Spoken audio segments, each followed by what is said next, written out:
This is something that I really value a lot when it comes to infrastructure, is that agility and the ability to be able to move and be quite adaptable is extremely important. So my usual analogy for this is like if you're building a road, essentially, and you're like, let's say you have a city and you set up a suburb somewhere, and I'm gonna do this as non-technical as possible so everyone can follow along to this wonderful technical story. If you gotta connect these two places together, your first instinct will be to build the road, essentially. And that sounds like the right idea. But maybe when you first build that road, you are unsure, like you don't know what might have to happen. Maybe the population base goes really big and you have to expand to a 14-lane highway, but you can't do that because you built part of the road on the edge of a conservation area or a particular area of water.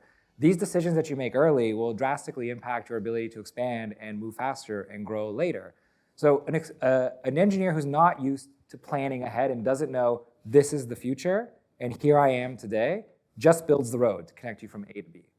But an engineer who knows what the final state looks like and knows all the little things that need to be adjusted along the way, knows the exact perfect place to put that road so that every future challenge or expansion or need that comes along is accounted and ready for.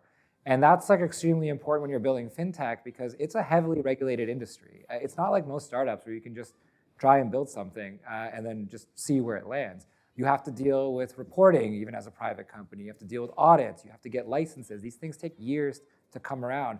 You can't just start up, build what you want, and be ready to go. You have to be planning ahead. Plus, it's really less forgiving as an infrastructure.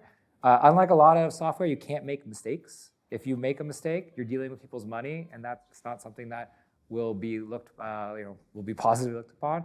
And software engineering is still a relatively new industry. I'm sure everyone here has the website is down experience in their life somewhere. That's just not acceptable in fintech. You can't have that type of standard, essentially. And so the bar is higher, the challenges are higher, and the planning is higher.